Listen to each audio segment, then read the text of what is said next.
Tantor Audio, a division of Recorded Books, presents The Chaos Protocols, Magical Techniques for Navigating the New Economic Reality, by Gordon White.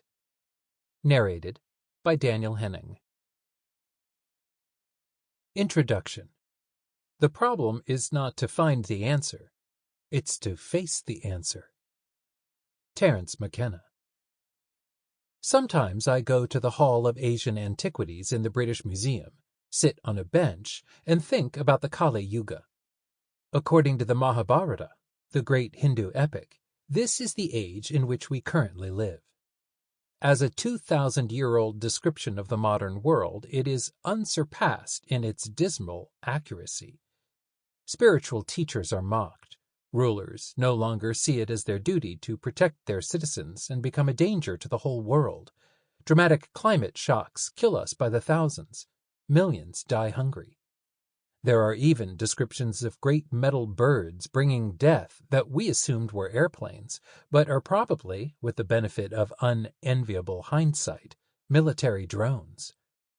According to the Yuga system, to be born during the Kali Yuga is to have the most challenging incarnation possible. Yet, here we are. Congratulations on your amazing timing. The Asian Antiquities Hall is a particularly unloved corner of the British Museum, and it shows. Its treasures are almost sheepishly displayed, under glass, with quiet little cards next to them, as if the last 100 years of cultural studies never happened. The hall has none of the inspiring confidence or wonderful bombast you see in the museum's other wings. There are no touch screens or holographic projections here. These are relics not only from a culture that thought it would last forever and is now vanished, but are also displayed by a culture that thought it had worked out how to avoid vanishing and is also now largely obliterated. Sitting on the first floor at the back of the museum, where comparatively few people venture, there's something awkwardly hand-wringing about the collection. It reminds me of those alarmingly racist relics from a different era, like the inherited objet your family hides away in your grandmother's attic, too controversial to put in the sitting room, too valuable to put on eBay. To me, this says everything about the modern era. The British Museum is, without question, my favorite place on earth. It is free to enter. Millions pass through its doors each year. Past its 3 gift shops, 2 restaurants, and up the back stairs are some profound objects hidden in plain view. No great quests into the Himalayas are required. These artifacts could not be more readily accessible to anyone who's interested. If you but take the time to just look and think, then your life might just change forever. Few take that time. You may be aware that the term samsara refers to the continuous circle of incarnations through the various worlds for those that have not yet reached enlightenment. Its original etymology means perpetual wandering. Like visitors through a museum, we wander from gallery to gallery. I'll be happy when I get that promotion. I'll devote time to my spirituality when I've paid off my credit card. The Buddha's solution is for us to give up attachment, to give up striving. This is sound advice in a world where you would stay a peasant if you were born a peasant. No amount of desire could turn you into a prince. But we live in a world where, at least in theory, one can accomplish great things regardless of their birth status. A new method of dealing with perpetual wandering is required in a world where there still may be even the slightest hope that you can accomplish great things with your incarnation. Magic is always the tactic of last resort for those who refuse to give up hope. You do not summon Cthulhu to help you find the TV remote. You only visit the witch at the end of the village when all other options have been explored, for she is the loan shark of the gods. It is only a certain kind of person who's willing to take the road we are about to walk. This book is written for that person. For the person who, when life gives them lemons, offers those lemons at the crossroads and buys themselves a gin and lemonade simply because it is Tuesday. Last resort is just another way of saying last drinks. Even if this is the apocalypse, that is no call to avoid making things interesting. That attitude notwithstanding, there really is no way to sugarcoat this. We do live in a last resort world. A biosphere in crisis, a wealth gap not seen since the age of empires, levels of youth unemployment that have previously triggered revolutions, total surveillance and the erosion of civil liberties, robots competing for middle-class jobs that were once safe for life, an unelected overclass rigging the game at our expense, a global economy built on criminal banking and continuous war. The balance of probability suggests that if you are not already rich, you will almost certainly never be so. Modern civilization's fundamental promise will go unfulfilled in your lifetime. But so what? It's time for a new promise. If your deepest desire is to live the life rappers pretend to have, then you are listening to the wrong book. This is a book for people who realize they can only play the hand they're dealt and have every intention of doing so. This is a book for people who can disassociate personal meaningfulness with generating the wealth required to achieve it. This is a book for people who realize success is individually defined and individually delivered. It may sound surprising to bring this up as early as the introduction, but I was and remain fairly unambitious. I did a film degree in Sydney, Australia. It did not even have examinations. I'm not a banker. I am not some TV host beaming through porcelain teeth, telling you to put your credit card in the freezer. Whisper it, but I actually find money to be a bit, well, boring. That's why this is a success magic book rather than a money magic book. The general idea is that one inevitably follows the other.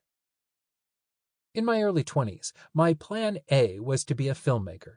If not a famous one, then at least one that can pay the rent.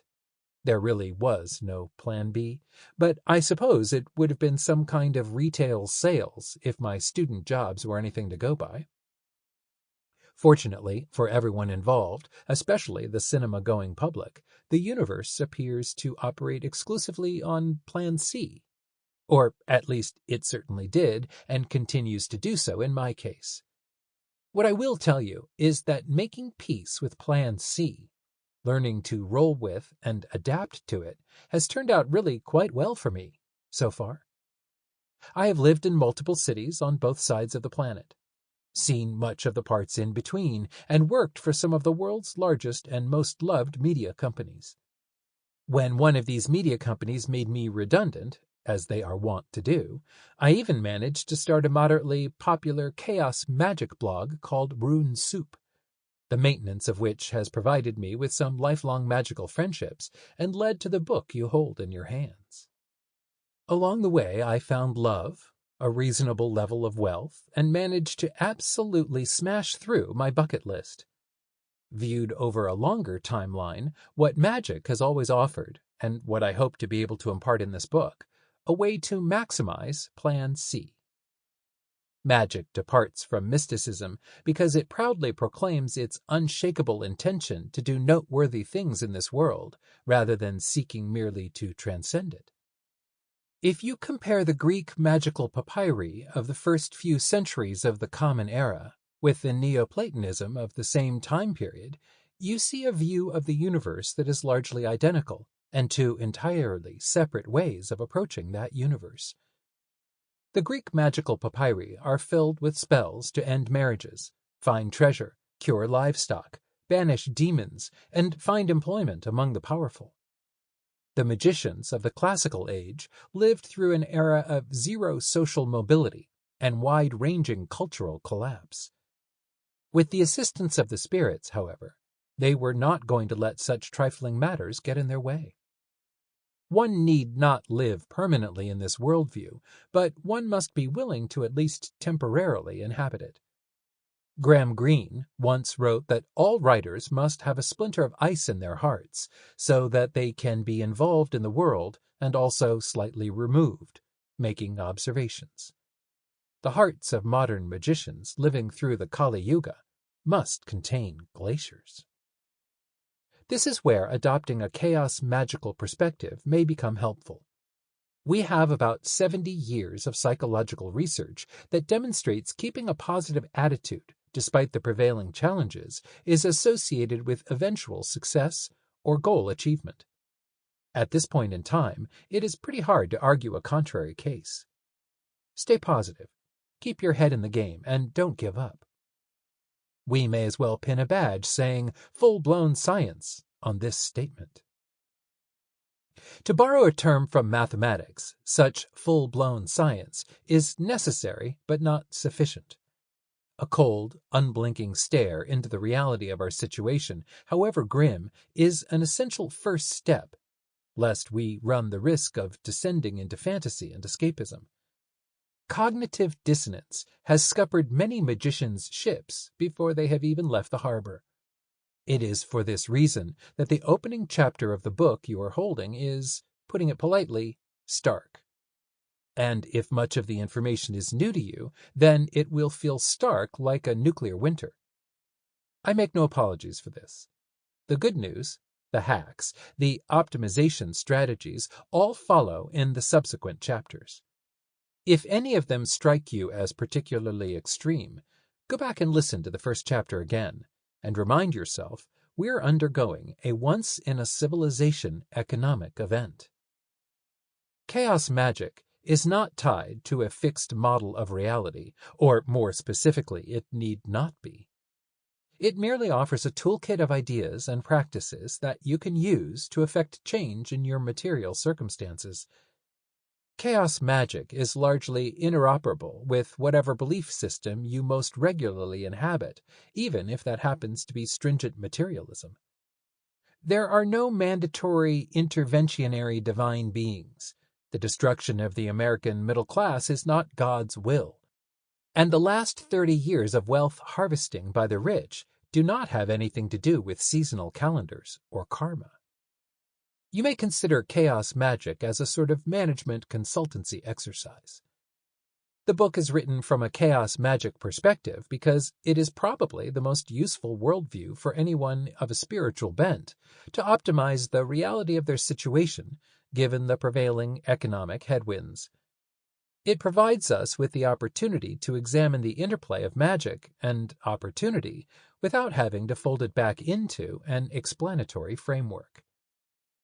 First and foremost, you are required to at least temporarily adopt a chaos magic headspace. Reality must be approached more from a pirate angle than a naval one. As we shall soon see, the rules of this world were simply not built for your benefit. And in an era of extreme economic change, whose only corollary is the first industrial revolution, there are no safe harbors left. Only the comparative safety of the open ocean. Your goal is not to find a quiet, secure job somewhere near an affordable suburb, settle down, and then wait for death. The economy that supported such unambitious goals is ending. The developed world is now in a state of permanent structural instability. Seeking after stability is a recipe for homelessness in your late middle-age years.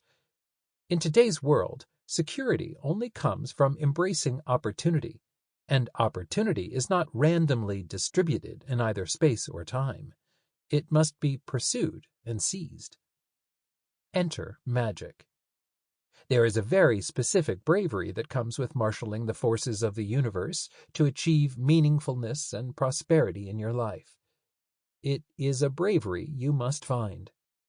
Magic's only other requirement is that you always put a question mark after the word reality, and truly own the responsibility that comes with doing so. If there's one upside to living in the Kali Yuga, it is this. According to Hindu belief, because the world has fallen so far from its original elevated state, you need only chant Lord Krishna's name once to eventually achieve salvation. The gap between a person and that first mantra is greater than the gap between the second and the 10,000,000th mantra. Adapting this belief to a magical worldview, the gap between never having performed a practical enchantment and performing your first practical enchantment is greater than the gap between that first enchantment and achieving the status of Magus. Your results will also reflect the comparative size of these gaps. Fully engaging with the world as it is, on both a material and spiritual level, will quickly show you just how flimsy consensus reality actually is.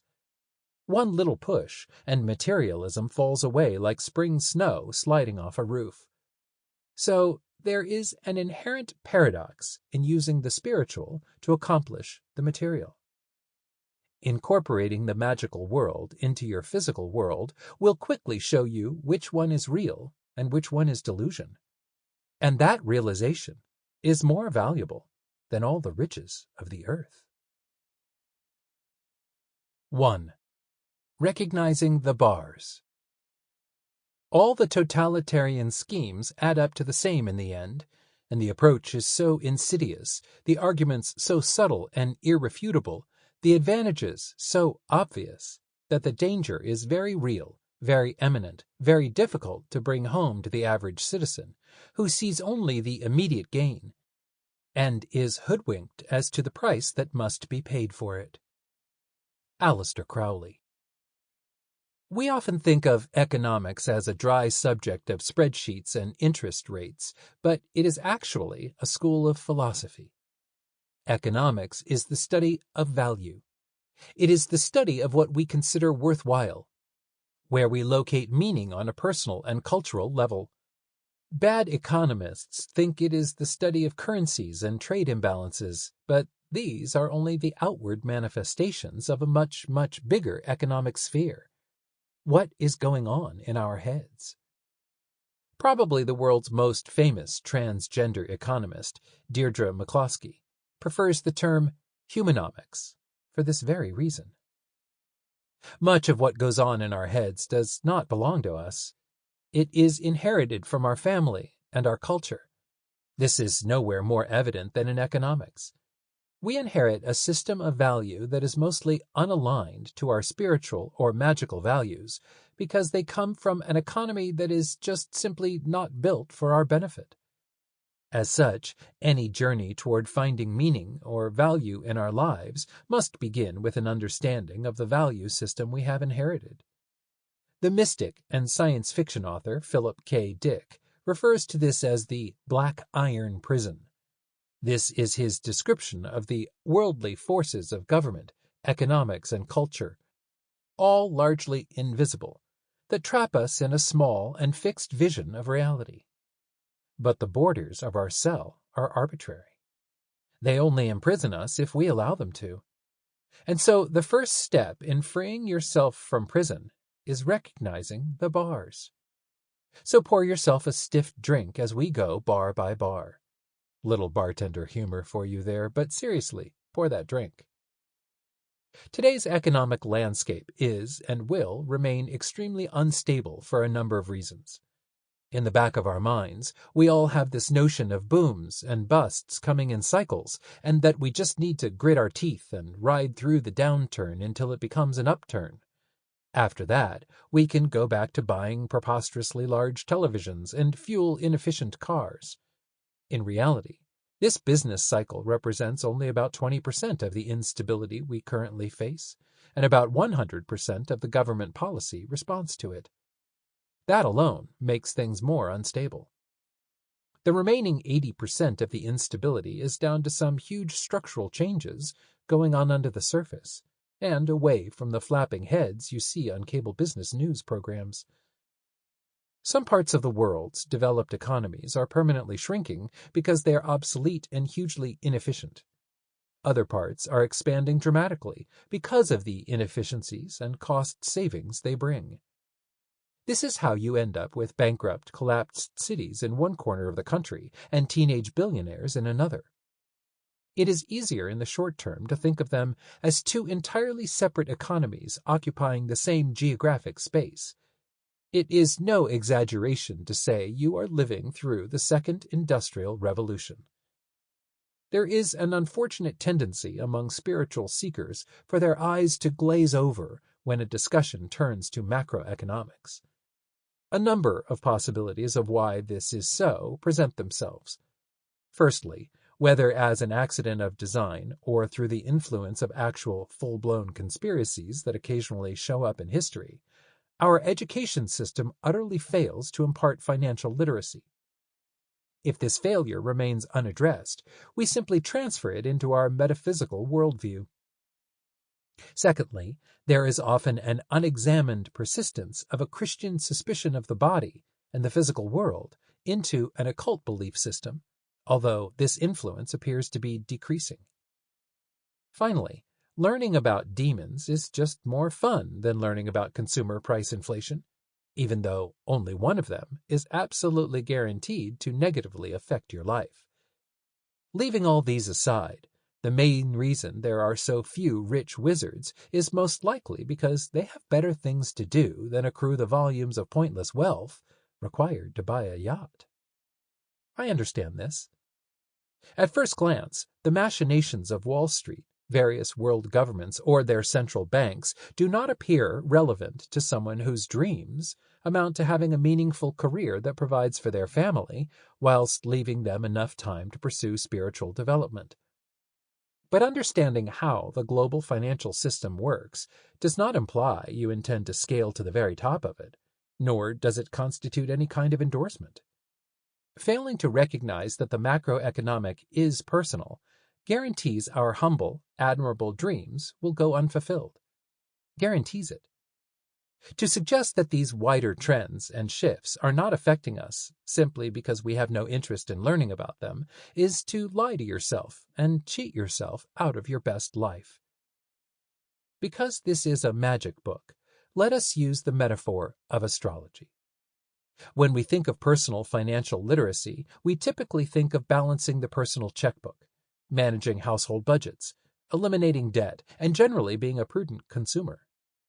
These are all essential microeconomic skills that we can liken to the fast-moving, smaller, frequently retrograding planets of the inner solar system. The larger, slower-moving outer planets are the macroeconomic forces of capital flows, commodity prices, bond markets, and equities. But the inner and outer planets affect your chart and each other.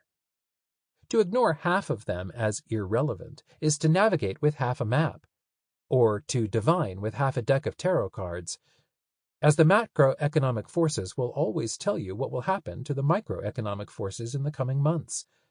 Just look at how gas prices fluctuate. To render your economic fate over to a frequently unelected power elite, because you don't think you have a head for numbers, is a fear response and an excuse. This provides the power elite with a strategic advantage known as information asymmetry. If your competitors know more than you do, they will consistently outmaneuver you. Upskilling our financial understanding removes this advantage. Yes, the learning curve can be steep. But if you've stepped inside a supermarket at least twice in the last 5 years, then you should really be more afraid of ignoring these issues than confronting them. Giving yourself a global perspective on humanomics is essential for the acquisition of wealth and meaning in your life. As the old gambling saying has it, if you can't spot the sucker at the table, you are the sucker. The dollar under the candle. Let's begin with a potted history of the humble dollar. Traditionally, the story of money is begun with Sumer and the Indus civilization, but this is a deliberate obfuscation of what the dollar actually is today. We do not need a history of economics. We only need to find out how things got the way they are today. From the beginning of Western civilization right up until the end of the 17th century, money and wealth were more or less the same thing. You could exchange your gold and silver for other items of wealth, cattle, property, cinnamon, other humans, and so on. If you did not exchange your gold or silver for these items, then you still retained your wealth, the gold and silver in your currency. Even in a barter system, you are effectively swapping one store of wealth for another. 2 goats for your camel, for instance. Certainly there was lending and credit before this date, but wealth for wealth was largely how money worked. The very idea that pieces of paper held value seemed alien. In fact, legendary explorer Marco Polo could not quite believe it when he encountered an early currency on his adventures. He wrote in his diary about the peculiar monetary experiment of the great Khan. He makes them take of the bark of a certain tree, in fact of the mulberry tree, the leaves of which are the food of the silkworms, these trees being so numerous that whole districts are full of them. What they take is a certain fine white bark, or skin, which lies between the wood of the tree and the thick outer bark, and this they make into something resembling sheets of paper, but black. When these sheets have been prepared, they are cut up into pieces of different sizes. The smallest of these sizes is worth half a tournesol, the next, a little larger, 1 tournesol. One, a little larger still, is worth half a silver groat of Venice, another a whole groat. Others yet 2 groats, 5 groats, and 10 groats. There is also a kind worth 1 bezant of gold, and others of 3 bezants, and so up to 10. All these pieces of paper are issued with as much solemnity and authority as if they were of pure gold or silver, and on every piece a variety of officials, whose duty it is, have to write their names and to put their seals. And when all is prepared duly, the chief officer deputed by the Khan smears the seal entrusted to him with vermilion, and impresses it on the paper, so that the form of the seal remains printed upon it in red. The money is then authentic. Anyone forging it would be punished with death. And the Khan causes every year to be made such a vast quantity of this money, which costs him nothing, that it must equal in amount all the treasure in the world. With these pieces of paper, made as I have described, he causes all payments on his own account to be made, and he makes them to pass current universally over all his kingdoms and provinces and territories, and whithersoever his power and sovereignty extends, and nobody, however important he may think himself, dares to refuse them on pain of death. Described by Marco Polo, fiat currency really does sound a bit preposterous, like one of those meandering thought experiments you and your buddies came up with one night while stoned in college. But a straight fiat currency is not quite the system we have today. If anything, ours is even stranger. Ours really begins toward the end of the 17th century in the heart of London and in Europe's Low Countries. Goldsmiths and jewelers would store deposits of their customers' wealth in their vaults and issue them receipts for the stored value. These receipts began to be swapped and traded as a more convenient method of payment than taking the receipt back to the vault, extracting your gold and paying with that. What quickly became apparent to these vault owners was that only a small fraction of depositors ever came back to extract their gold. And so, for better or worse, they began issuing more receipts than they had gold in the vaults. The vault owners could either spend their receipts or loan them to individuals or businesses. The profits from the interest on these loans was substantial. From this point, the final step was inevitable. These vault owners could make much more from lending against these receipts than they could in charging vault fees, so they began paying people and businesses to store their wealth, which is how we ended up with interest-bearing savings accounts. And so, taken together, what we know of as fractional reserve banking was born. You put 100 gold coins in a vault, and they hand out receipts for 800 gold coins. The system compounds again if these receipts are deposited in another bank who keeps only a small fraction of the receipts and lends the rest of them out, while saying they still have the initial deposit.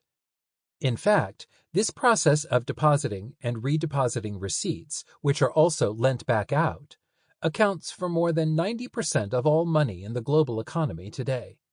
When you take out a loan, you literally debt money into existence. It would only be a matter of time before this highly successful, legally dubious, but essentially private practice was taken up by kings and governments.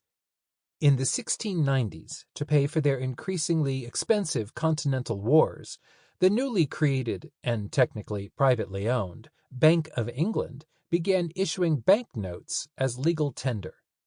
These were effectively IOUs for a portion of the physical wealth stored at the bank's home on Walbrook in the city, built over the remains of an old temple to Mithras, the god.